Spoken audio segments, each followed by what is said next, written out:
Hello mga tropa, and welcome po sa Tropa Tones. Ever wonder kung meron ba talagang asul na dugo mga tropa? Napaisip ka rin ba na bukod sa kulay pula na dugo, meron din bang ibang kulay tulad ng asul o blue? Ang salitang dugong bughaw ay ginamit din noong unang panahon bilang pagtukoy sa mga aristokrata. Ang kaugnayang ito ay maaaring nagmula dahil ang mga aristokrata na hindi karaniwang gumagawa ng mano-manong trabaho o naabot ng sikat ng araw ay madalas may mas maputing balat kaya't mas kitang-kita ang kanilang asul na mga ugat. Gayunpaman, ito ay isang metaporikal na paggamit ng termino at hindi ayon sa science. So, meron ba talagang asul na dugo? Ang maikling sagot ay oo, umiiral ang dugong bughaw ngunit hindi sa mga tao. Bagamat karaniwang inaakala natin na pula ang dugo, may ilang mga nilalang sa animal kingdom na may dugong bughaw. Ang kamanghamanghang fenomeno na ito ay dulot ng mga pagkakaiba sa mga molekula na nagdadala ng oxygen sa kanilang sirkulasyon. Isa itong nakakaintrigang tema tungkol sa science ng kulay ng dugo. Maaari nating suriin ang likas na siyensya sa likod ng kulay ng dugo at tuklasin ang mundo ng mga nilalang na may dugong bughaw. Ang pulang kulay ng dugo ng tao ay dulot ng hemoglobin, isang protina na matatagpuan sa mga pulang selula ng dugo.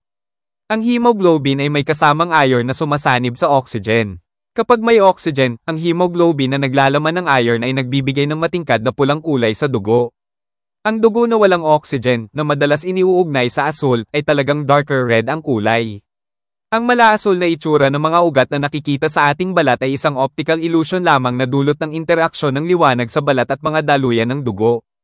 Sa halip na hemoglobin, ang ilang invertebrate tulad ng mga pugita, pusit, lobsters at alimango, at gagamba ay gumagamit ng hemocyanin upang magdala ng oxygen. Ang hemocyanin ay may taglay na copper sa halip na iron.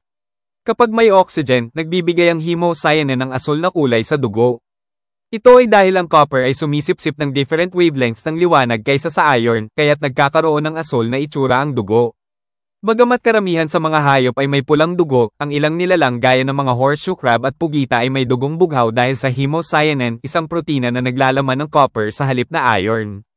Ang adaptasyong ito ay nagbibigay daan sa kanila na mabuhay sa malamig at mababang oxygen na kapaligiran. Isang patunay ito sa natatanging kakayahan ng kalikasan na mag-evolve para sa survival ng mga hayop sa mga pinakamalupit na mga habitat sa ating planeta. So mga tropa, sana po may bagong kayong natutunan sa ating video.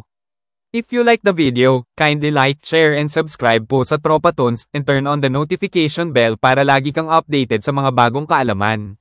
Once again, maraming salamat po sa panonood sa Tropa Tones and see you sa aming mga future uploads. Hanggang sa muli mga tropa.